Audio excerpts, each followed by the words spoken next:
Mis amados hermanos, la experiencia de Jesús en la cruz fue supremamente dolorosa, como lo hemos estado considerando nosotros. Y no solamente en lo físico, como lo vimos la semana pasada, sino también en lo emocional. La soledad y el sentimiento que Jesús experimentó de desasosiego fueron peores incluso que el látigo romano y que la misma crucifixión. Marcos nos narra lo que ocurre entonces en el lapso en que Jesús estuvo crucificado después del mediodía hasta las 3 de la tarde. El tiempo en el que Jesús muere y la reacción de los que estaban allí esa tarde viendo todo ese suceso.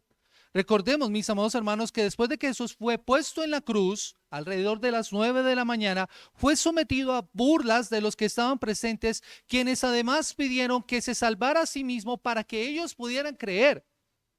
El pasaje que viene a continuación nos va a mostrar el momento en que Jesús es puesto en la sepultura. Marcos quiere que además veamos el cumplimiento de la misión de Jesús como Salvador y sus palabras, pero no solamente eso, sino su identificación como el Hijo de Dios, como fue señalado desde el principio. En el Evangelio de Marcos, en el capítulo 1, el versículo 1, se nos dice principio del Evangelio de Jesucristo, Hijo de Dios. Pero esta vez esas palabras de que este es el Hijo de Dios van a ser dichas por un centurión romano. Mi objetivo en esta mañana, iglesia, es que podamos comprender los últimos instantes de la vida de Jesús cuando aún estaba en el madero y los sucesos posteriores a su muerte y cómo todos estos aspectos se aplican a nuestras vidas. Es por eso que mi pregunta para ustedes en esta mañana es: ¿qué fue lo que vivió Jesús en sus últimas horas y qué significa todo esto para nuestras vidas? En este sermón que yo he titulado La muerte del Rey. Y lo primero que debemos ver son esas últimas horas del Rey, las últimas horas del Rey, y que Marcos nos narra desde los versículos 33 al 37. Dice la palabra del Señor: cuando vino la hora sexta, hubo tinieblas sobre toda la tierra hasta la hora novena. Y a la hora novena Jesús clamó a gran voz diciendo: Eloí, Eloí, lama sabactami, que traducido es: Dios mío, ¿por qué me has desamparado? Y algunos de los que estaban allí decían al oírlo: mirad, llama a Elías. Y corrió uno y empapando una esponja en vinagre y poniéndola en una caña, le dio a beber diciendo: dejad, veamos si viene Elías a bajarle.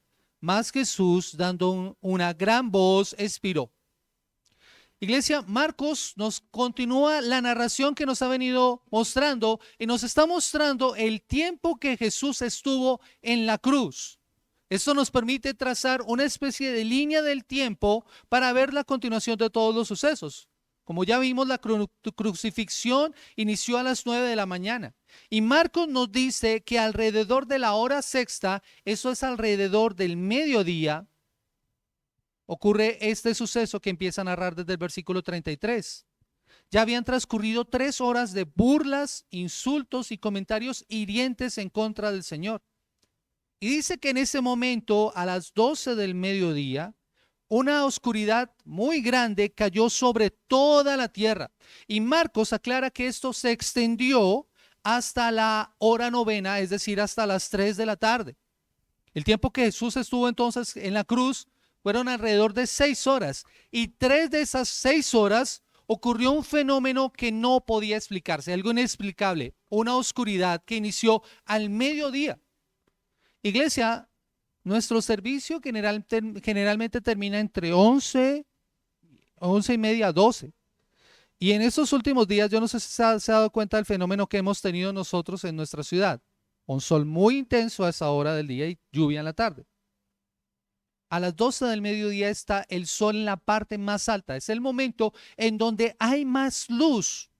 Pero aquí dice la palabra del Señor que en ese momento, en el momento en el que debía haber más luz, inició en una oscuridad muy tremenda. Nadie puede explicar cómo ocurre esto. Algunos asumieron que posiblemente esto era un eclipse.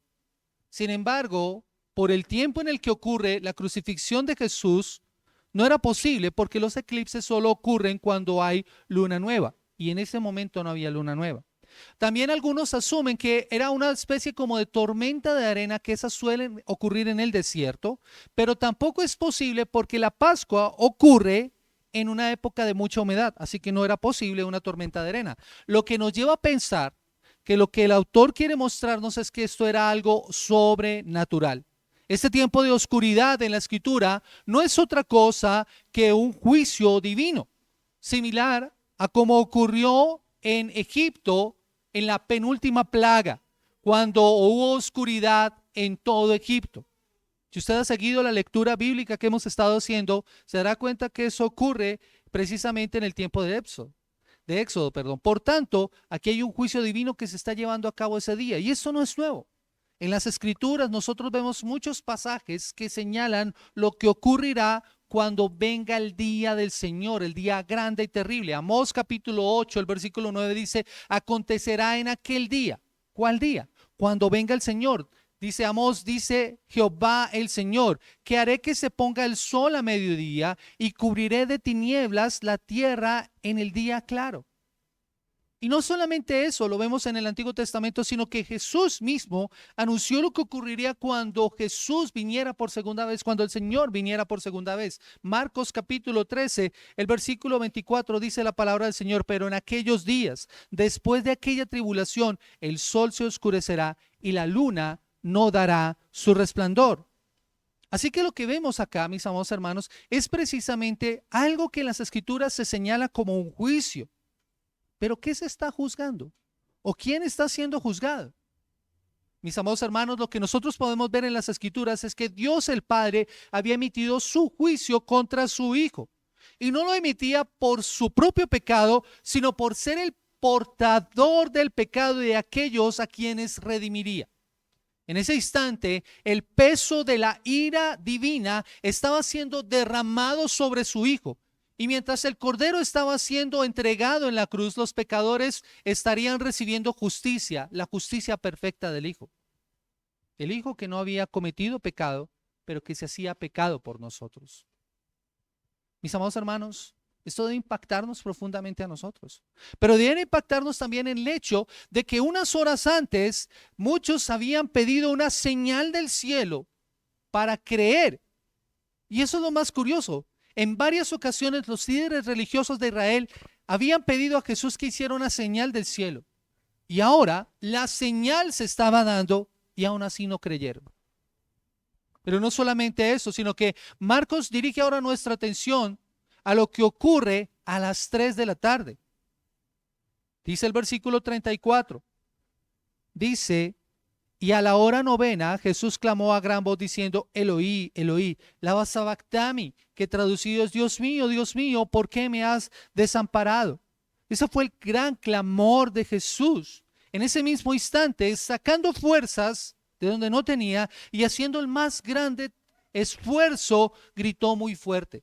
Recuerden, mis amados hermanos, que la condición en la que se encuentra Jesús en la cruz no es una condición fácil, por lo que implicaba el esfuerzo que significaba siquiera poder respirar.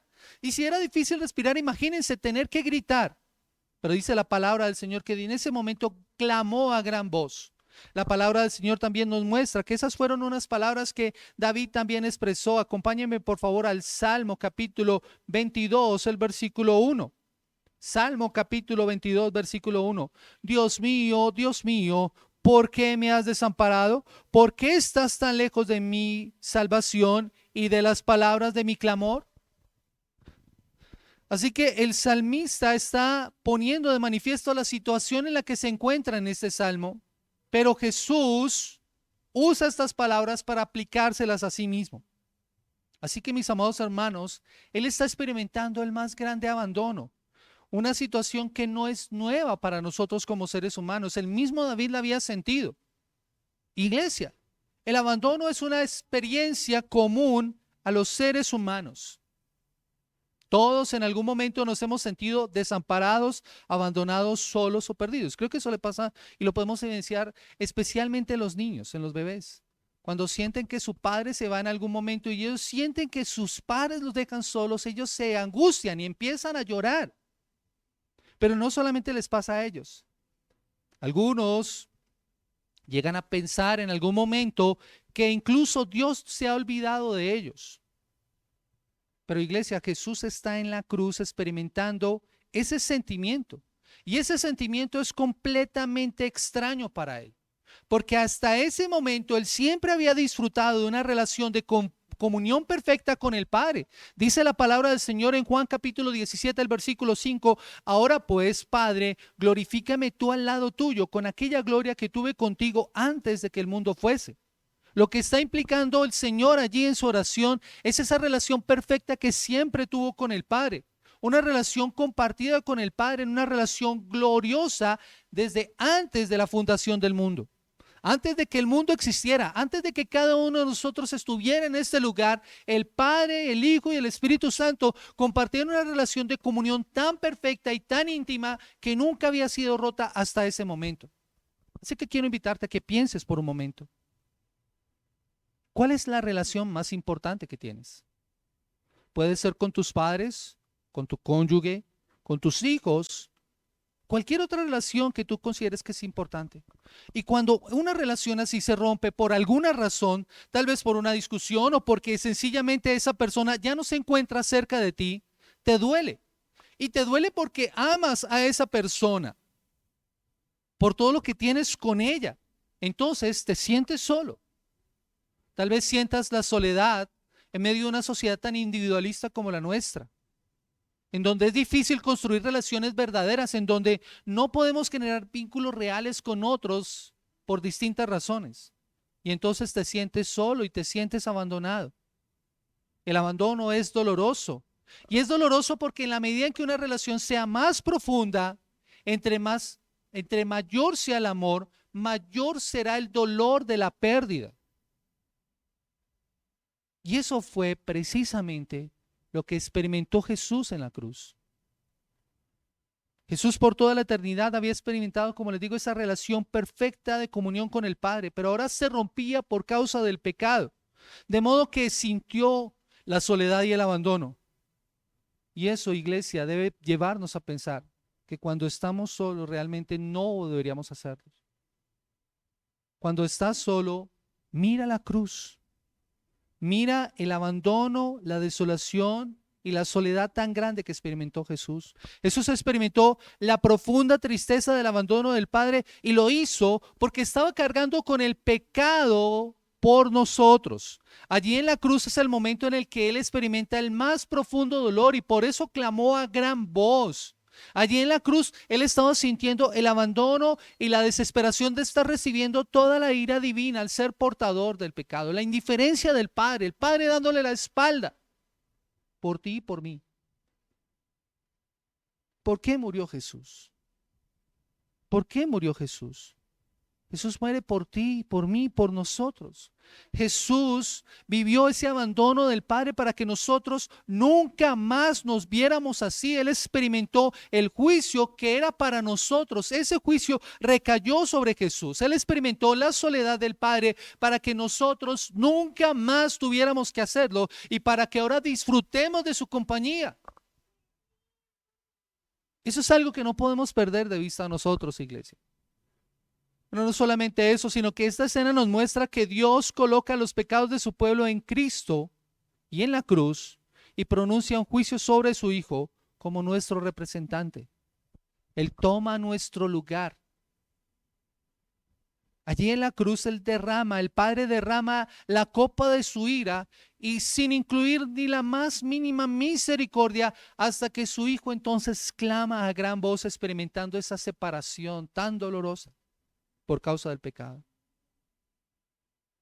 Y si esa es la razón por la cual el Padre se separa del Hijo y lo deja solo allí en la cruz, debería llevarnos a pensar también en nuestra propia situación, iglesia. Porque el resultado del pecado es la separación de Dios. Mira, Isaías capítulo 59, el versículo 2 dice, porque vuestras iniquidades han hecho división entre vosotros y vuestro Dios, y vuestros pecados han hecho ocultar de vosotros su rostro para no oír.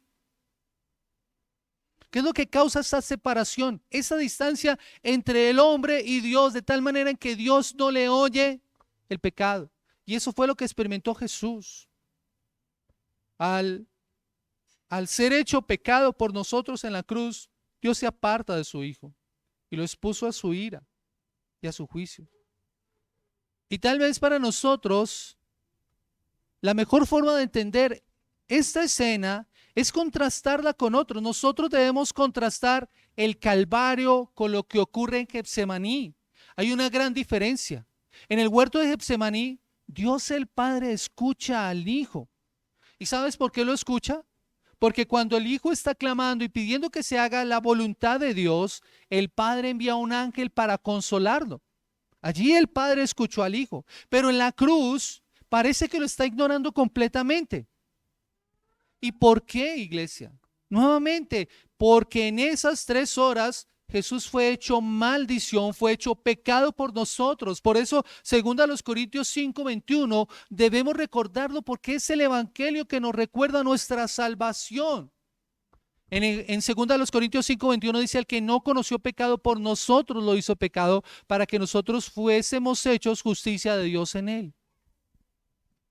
Dios toma a Cristo, que no tenía pecado, y puso sobre él nuestros pecados para declararnos justos.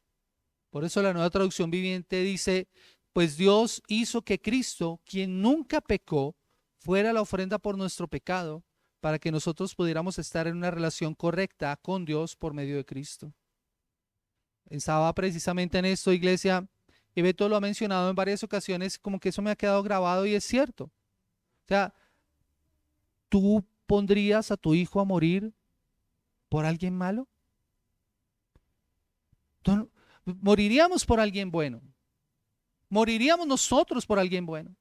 Pero Cristo muere en nuestro lugar. El Padre coloca al Hijo a morir por pecadores. Eso éramos nosotros.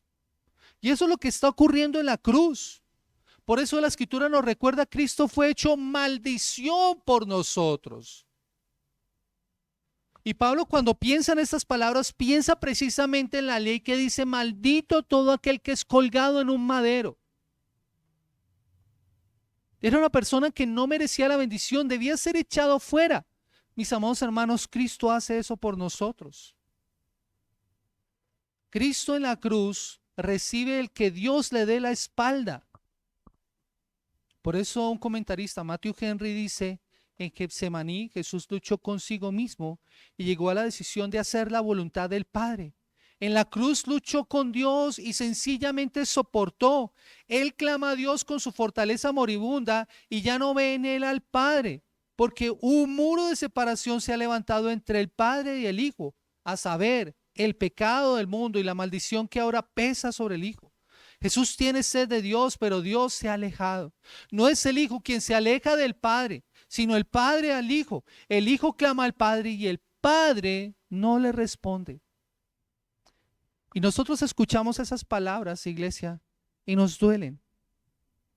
Yo espero que sientas el dolor de ver eso, pero es que ese es el sentimiento que deberíamos tener nosotros, iglesia, porque somos nosotros los que nos hemos alejado del Padre por causa del pecado. Y Cristo cumple precisamente su sacrificio para que nosotros ahora nos podamos acercar a Él. Jesús experimentó esa separación y nos muestra lo duro que es la separación de Dios por causa del pecado.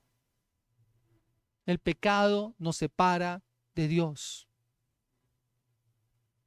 No podemos imaginarnos lo que esa separación significaría para Jesús. No lo alcanzamos a pensar. Pero lo que sí podemos considerar nosotros, iglesia, es la seriedad del pecado. No podemos ignorar y olvidar lo que es el pecado. El pecado es rechazar a Dios, ignorar a Dios en el mundo que Él creó, cuando nos rebelamos a vivir en contra de lo que Él dice, sin referencia a Él, sin hacer lo que Él pide que nosotros hagamos en su ley. Y eso resulta, mis amados hermanos, en nuestra muerte, porque la paga del pecado es la muerte, dice las Escrituras. El pecado nos separa de Dios, pone entre Dios y nosotros una barrera. Y la única experiencia que Jesús nunca había sentido precisamente fue esa separación por causa del pecado. Porque Él nunca pecó. Sin embargo, Él siente esa separación. Y lo hace en el sentido judicial.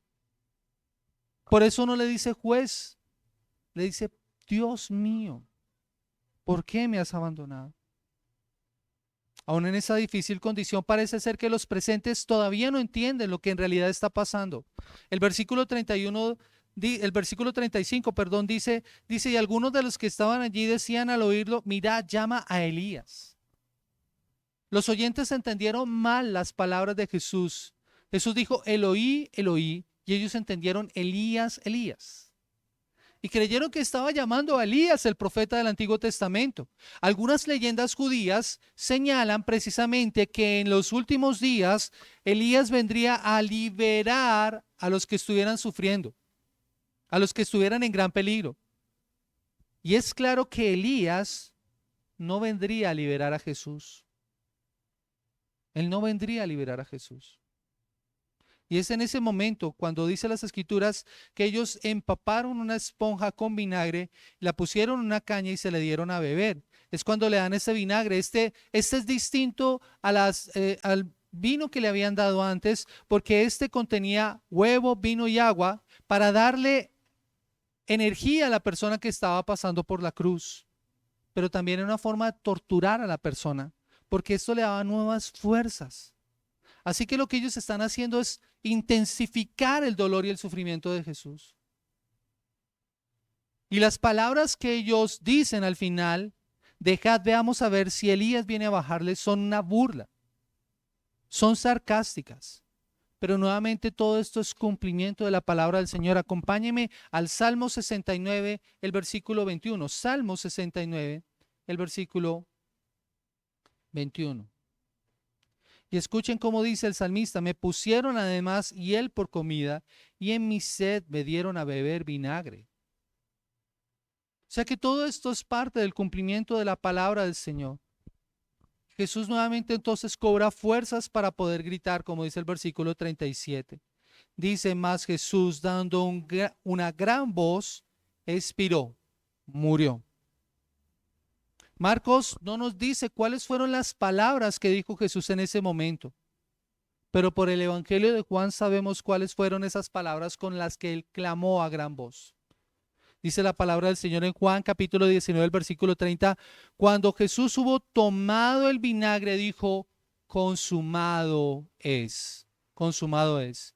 Y habiendo inclinado la cabeza, entregó el Espíritu. Y debemos prestar atención a estas palabras. En el original la palabra consumado es una sola palabra en griego y significa cumplir una tarea asignada. O en el sentido religioso, el cumplimiento de todas las obligaciones religiosas de manera correcta. En la cultura antigua la palabra era usada para indicar la cancelación de una deuda pagada y era colocada en los recibos de los impuestos. Algo así como una especie de paz y salvo. Ya no debes nada. Pero al decirla, Jesús está señalando algo totalmente diferente. Jesús está indicando su triunfo, su victoria final.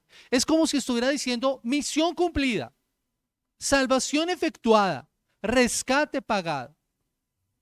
William Barclay dice, Jesús murió con el grito de triunfo en sus labios, su tarea cumplida, su misión realizada, su victoria ganada.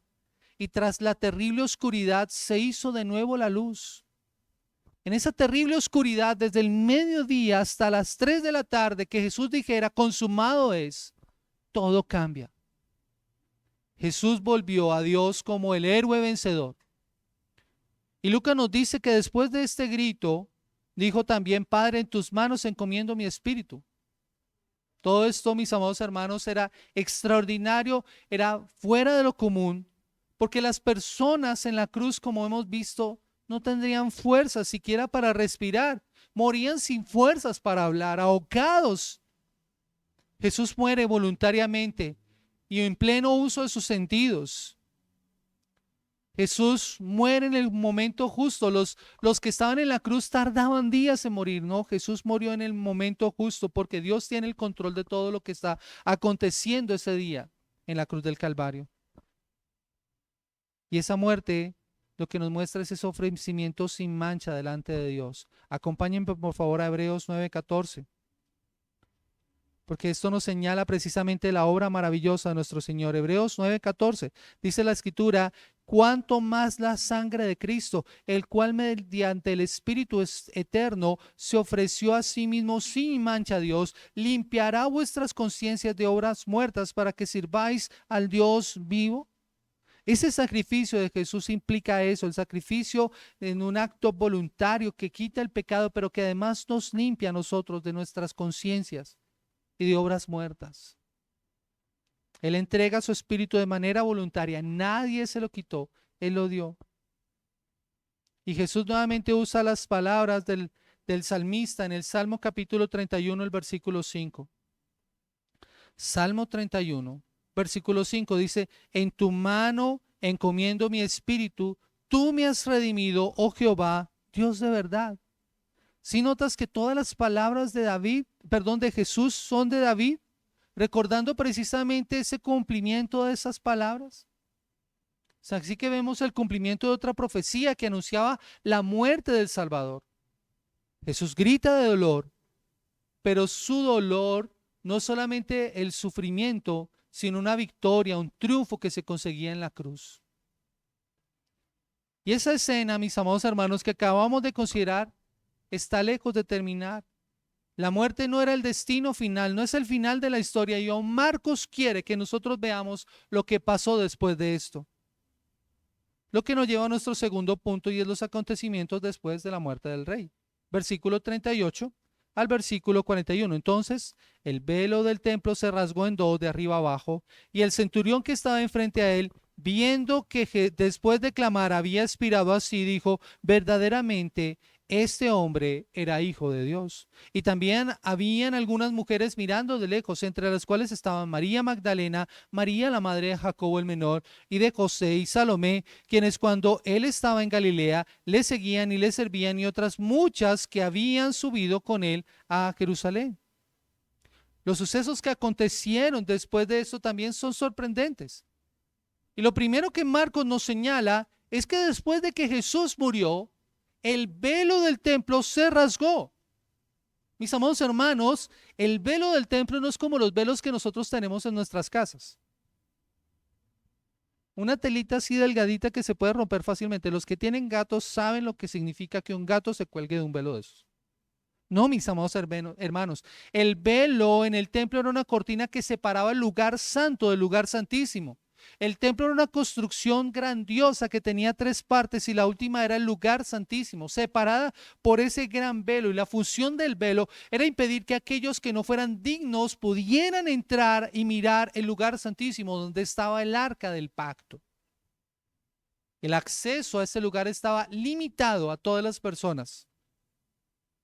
El acceso a la presencia de Dios estaba limitado por el velo. Pero al romperse de esa manera significa que el acceso al Padre fue abierto para todos a través del sacrificio de Cristo. Cristo muere y el velo se abre. El acceso al Padre está permitido ahora. El velo se rasga de arriba abajo, y esto está indicando que era Dios mismo quien lo estaba rompiendo. En el Antiguo Testamento, iglesia, el sacerdote entraba al templo detrás de ese velo y ofrecía el sacrificio de la expiación una vez al año. Y sabía el pueblo de Israel que el sacrificio había sido aceptado, y que el pueblo había recibido el perdón de parte de Dios si el sacerdote salía con vida del templo, si salía con vida del lugar santísimo. Iglesia, el velo se rasga. Ya no hay una limitante para que alguien entre ante la presencia de Dios. Por eso el autor de Hebreos dice que ahora cada creyente puede llegar en cualquier momento confiadamente ante la presencia de Dios. Hebreos capítulo 4, el versículo 16. Hebreos capítulo 4, el versículo 16. Y escuche cómo lo dice el autor de Hebreos. Hebreos 4:16, acerquémonos pues confiadamente al trono de la gracia para alcanzar misericordia y hallar gracia para el oportuno socorro. Y no hay, mis amados hermanos, no hay necesidad de un sacrificio para que esto ocurriera. El sumo sacerdote tenía que ir una vez al año, pero tenía que hacerlo después de haber sacrificado un cordero y haber pedido perdón por sus pecados y por los pecados del pueblo. Cristo nos limpió con una sola ofrenda, y dice la palabra de Dios que Él abrió un acceso al Padre con la misma ofrenda que él había ofrecido de sí mismo. Hebreos capítulo 10, el versículo 10 al versículo 12. Hebreos 10:10 dice la palabra del Señor, y en esta voluntad somos santificados mediante la ofrenda del cuerpo de Jesucristo, hecha una vez y para siempre. Ciertamente todo sacerdote está día tras día ministrando y ofreciendo muchas veces los mismos sacrificios, pero nunca pueden quitar los pecados. Pero Cristo, habiendo ofrecido una vez y para siempre un solo sacrificio por los pecados, se ha sentado a la diestra de Dios. Y el versículo 19 al 22 dice, así que hermanos, teniendo libertad para entrar al lugar santísimo por la sangre de Jesucristo, por el camino nuevo y vivo que Él nos abrió a través del velo, esto es de su carne, y teniendo un gran sumo sacerdote sobre la casa de Dios, acerquémonos con corazón sincero, en plena certidumbre de fe, purificados los corazones de mala conciencia y lavados los cuerpos con agua pura. Podemos acercarnos al Padre en adoración, porque ya no hay impedimento para hacerlo. Y Marcos, después de que nos ha dicho lo que ha ocurrido en el templo, nos muestra nuevamente la cruz. Y nos habla acerca de un hombre, un centurión romano, dice el versículo 39. Él estaba a cargo de la crucifixión. Este era un oficial de alto rango, tenía muchos hombres a su cargo. Y este no es un soldado cualquiera. Era un hombre que seguramente había ascendido en su carrera porque era experimentado en la guerra. De seguro había estado en el campo de batalla y había peleado muchas campañas y había visto morir a muchos hombres, pero nunca había visto morir a alguien así como Jesús. Y yo creo que esto lo dejó profundamente impresionado, de modo que pudo afirmar con toda seguridad lo que confesó al final. Jesús era el Hijo de Dios.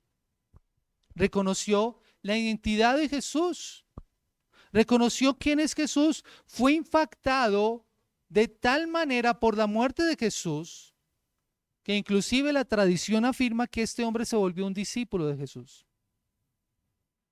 Él vio de primera mano el evangelio representado, lo suficientemente cerca para experimentarlo y creerlo. Es por eso que alguien dijo alguna vez, si Jesús hubiera seguido vivo en este mundo, enseñando y sanando, habría atraído a muchos para sí. Pero en la cruz, es en la cruz en donde habla directamente a los corazones de los hombres. Es en la cruz en donde habla directamente a los hombres. Marcos se escribe, iglesia, en base a la confesión de Pedro. Inicia de esa manera. Principio del Evangelio de Jesucristo, el Hijo de Dios. La confesión de Pedro, ¿cuál fue? Tú eres el Cristo. Pero iglesia, para los oyentes originales, el que un centurión romano fuera testigo de esto y lo hubiera confesado tenía un profundo peso. Que pudiera reconocer que este verdaderamente era el Hijo de Dios, debió haberlos impactado profundamente. Y Marcos finaliza esta parte del relato señalando a esos últimos testigos. Un grupo de mujeres que vieron la crucifixión, ellas serían las últimas en ver a Jesús con vida y las primeras de ver la tumba vacía. Marcos las menciona por su nombre, como dice la palabra del Señor. María Magdalena, María la madre de Jacobo el menor y de José, Salomé, quienes cuando él estaba en Galilea le seguían y le servían, y muchas otras que habían subido con él a Jerusalén. Ellas están allí porque aman a Jesús, porque aman al Maestro, porque no tienen temor de ser identificadas con Jesús, pero también están allí, y Marcos nos va a mostrar, porque más adelante ellas van a ser las primeras testigos de la resurrección, las que podrían verificar aquello que Jesús está diciendo. Perdón, lo que Marcos está diciendo, delante de, y seguramente por eso las menciona por nombre, para señalar a los oyentes originales. Ustedes pueden ir a preguntarles a ellas. Iglesia, nos queda solamente un punto más en este pasaje, y es comprender lo que significa todo este suceso para nuestras vidas. ¿Cuál es entonces el significado que todo este suceso tiene para nuestras vidas? Iglesia, este pasaje nos muestra cómo Jesús experimenta el abandono del Padre y muere, pero el propósito, iglesia, es mostrarnos que ese castigo que recibió Jesús era por nosotros y ya fue pagado. La más grande promesa en las Escrituras, iglesia, es yo estoy con vosotros. Es que Dios esté con nosotros. Esa es la más grande promesa de las Escrituras. Pero el mayor castigo que un pecador puede experimentar es la separación y el abandono del Padre. Pablo lo dice muy bien cuando habla de esto a los tesalonicenses. Acompáñenme por favor a segunda a los tesalonicenses, el capítulo 1, el versículo 8 y el versículo 9. Segunda a los tesalonicenses 1, 8 y 9.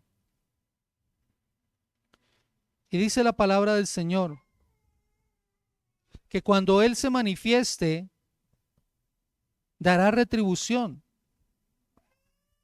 y pagará a cada uno conforme a sus hechos. Segunda a los tesalonicenses 1, 8 y 9. Y dice las Escrituras de la siguiente manera: en llama de fuego para dar retribución a los que no conocieron a Dios ni obedecen el evangelio de nuestro Señor Jesucristo, los cuales sufrirán pena de eterna perdición, excluidos de la presencia del Señor y de la gloria de su poder. Esa es la separación que experimentarán aquellos que están sin Cristo. La muerte del Rey en la cruz nos lleva a consideración que Cristo sufrió en nuestro lugar para que nosotros tuviéramos acceso al Padre en el camino nuevo y eterno que Él nos ha abierto, por el velo como lo vimos nosotros, para que nunca más tengamos que experimentar el abandono y el castigo eterno que sí sufrirán aquellos que rechacen al Rey. Estos eventos importantes de la muerte de Jesús ocurren precisamente en la oscuridad, ¿se dieron cuenta? La traición ocurre en la oscuridad, el juicio ante el Sanedrín ocurre en la oscuridad, y luego este tiempo inexplicable en la cruz. Esa oscuridad era juicio de Dios. Si tuvieron la oportunidad de leerlo, y si no lo han hecho, les invito a que lo hagan. El folleto que dimos la semana pasada de A.N. Martin dice lo siguiente: en el Calvario Dios está demostrando en el mundo visible lo que está sufriendo en el mundo invisible y espiritual. Cubre los cielos con oscuridad total para hacer saber que toda la humanidad está arrojando a su Hijo a las tinieblas de afuera, que son las del infierno, de tus pecados y mis pecados que merecen. Jesús cuelga en la cruz en la posición de un criminal culpable, pero la sociedad no tiene más que un veredicto: fuera con este, crucifíquenle, entréguenlo a la muerte. Y Dios no interviene. A la vista del hombre, Dios está demostrando lo que está haciendo en la dimensión que ellos no pueden ver. Está tratando a su hijo como un criminal, está obligando a su hijo a sentir en lo más profundo de su alma todo el furor de la ira que nos correspondía sentir a nosotros. Eso es lo que está haciendo Jesús, pagando el precio por nosotros. Esa oscuridad que Cristo vivió en la cruz es la oscuridad en la que está sumida la humanidad. Esa oscuridad en la que está sumida el ser humano que le ha dado la espalda a Dios, aquel que le ha dado más importancia a todo aquello que no es Dios, y que por causa del pecado está destinado a sufrir el más profundo juicio y la desolación que pueda jamás imaginarse. Así que solo hay una solución para ello. Y es por eso que Tim Keller dice lo siguiente: por eso tuvo que ir Jesús a la cruz. Cayó en la completa oscuridad a la que nosotros nos dirigíamos. Murió la muerte que nosotros deberíamos experimentar para salvarnos del juicio y para que ahora podamos vivir en la luz de la presencia de Dios. Iglesia, Jesús fue arrojado a esa oscuridad. Fue arrojado al juicio. Pero funcionó. El sacrificio de Cristo fue aceptado. La cortina en el templo que separaba la presencia santísima de Dios del ser humano se rompió de arriba a abajo. Como les decía anteriormente, el único que podía entrar al lugar santísimo a través de esa cortina era el sumo sacerdote, y lo hacía una vez al año para poder expiar los pecados del pueblo. Nadie más podía hacerlo. Este velo nos enseña que nadie en oscuridad espiritual puede entrar en la presencia de Dios. Pero cuando Jesús muere, esa cortina se rompe. Esa cortina que había sido elaborada de tal manera que fuera irrompible y tan pesada que ningún ser humano pudiera rasgarla, ha sido rota de arriba abajo.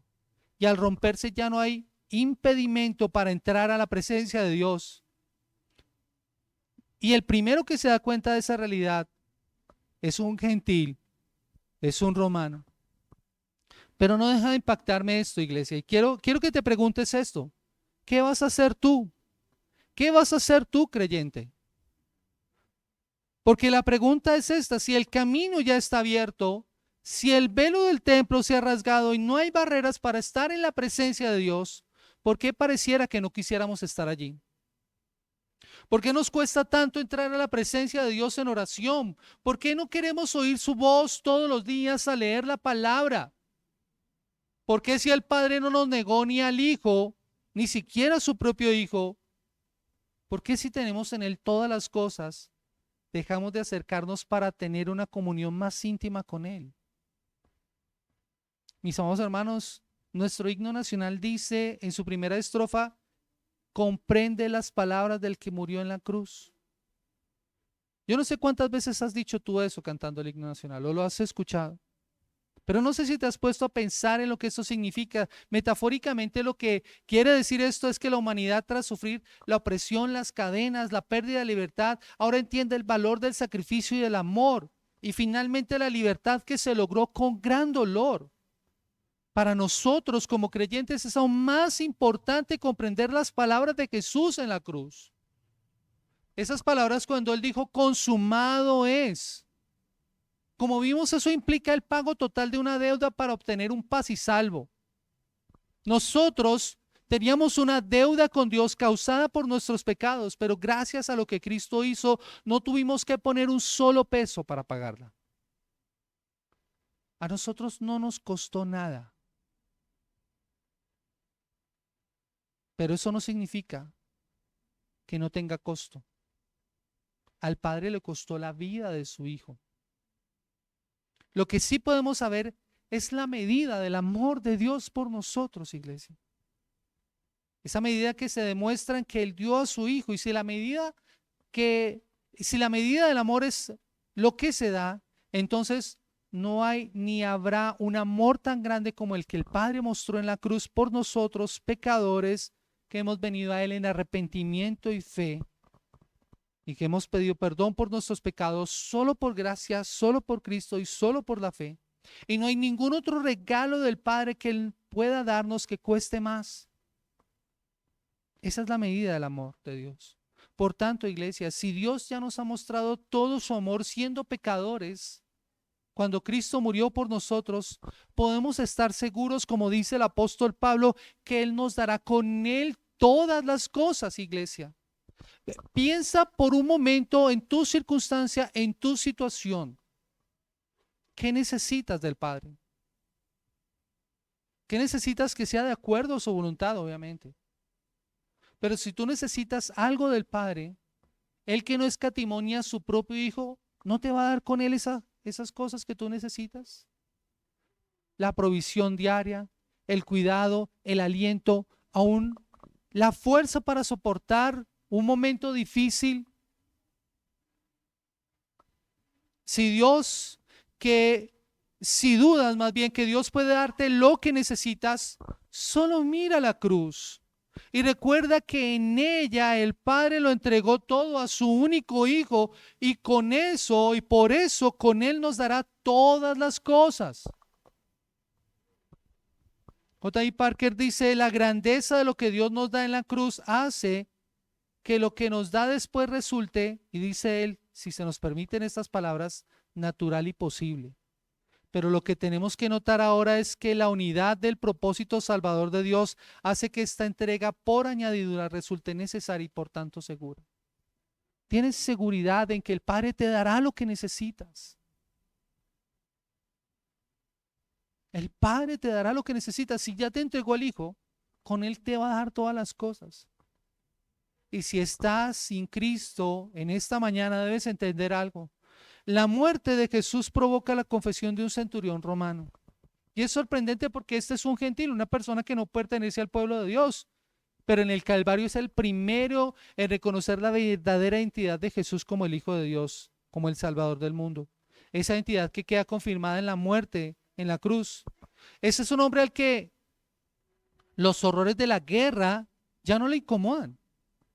pero al ver la cruz y al ver la muerte de Jesús queda impactado. ¿Y cuál es la explicación? Todo lo que Cristo vivió todo ese día fue un sermón para este hombre que por fin reconoce al Salvador. Si estás sin Cristo en esta mañana, déjame decirte, amigo, amiga que me escuchas, la cruz lo cambia todo.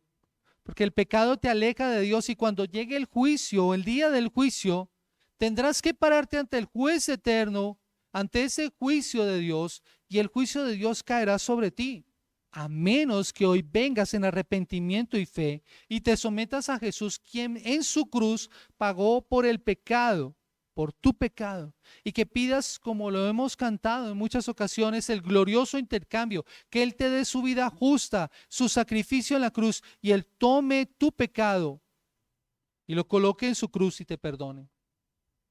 Entonces, cuando mueras, ya no tendrás que llegar ante el Padre con tu pecado y la culpa, porque Cristo ya lo pagó por ti. Entonces nunca sabrás lo que es morir una muerte con culpa, porque habrás sido librado. Hay alguien que estará delante del Padre intercediendo por ti.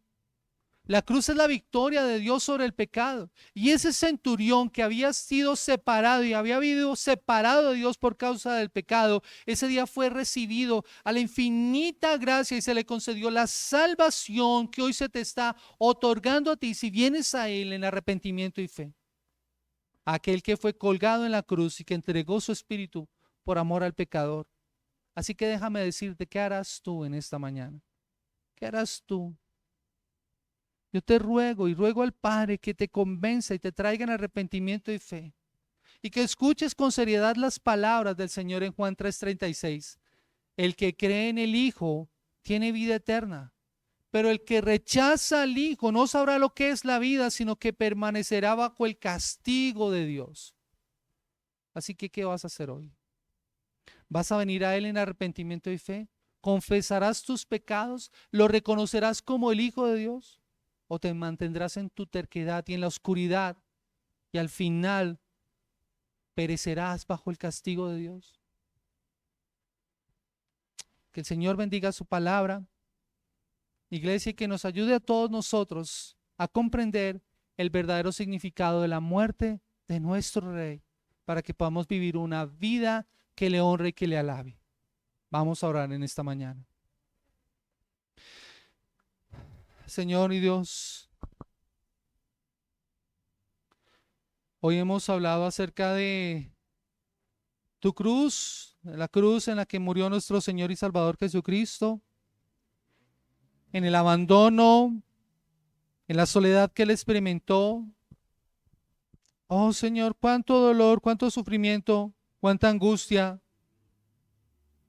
Todo por amor a nosotros, pecadores, que merecíamos el fuego del infierno, la oscuridad eterna, la separación total de ti. Pero Señor, tu palabra dice que cuando éramos pecadores, Cristo murió por nosotros. El que no conoció pecado, por nosotros fue hecho pecado para que nosotros fuéramos hechos justicia de Dios en Él. Y hoy por esa gracia te damos la honra y el honor. Hoy por esa gracia te pedimos, Señor, que como iglesia nos ayudes a comprender el verdadero significado de tu muerte en la cruz, para que podamos vivir de acuerdo a lo que esto significa para nosotros. Aunque a que nunca más la soledad y el abandono que en ocasiones tal vez hemos sentido, Señor, por las relaciones que tenemos a nuestro alrededor cuando se rompen, vuelva a ser una experiencia para nosotros, porque tú sufriste el mayor abandono y la mayor soledad jamás inimaginable. Señor, damos gracias porque también nos ayudas a poder comprender que el pago de la deuda fue cancelado por completo, que en la cruz Él tomó el acta de los decretos que nos era contraria y la colocó anulándola, Señor, para que nosotros tengamos hoy nueva vida. Que, Señor, hoy el llamado que haces a tu iglesia y a todo aquel que está sin ti, Señor, alejado de ti, separado por su pecado, que el que cree en el Hijo tiene vida eterna, pero el que lo rechaza no sabrá lo que es la vida, sino que permanecerá bajo el castigo tuyo. Es un llamado para nosotros.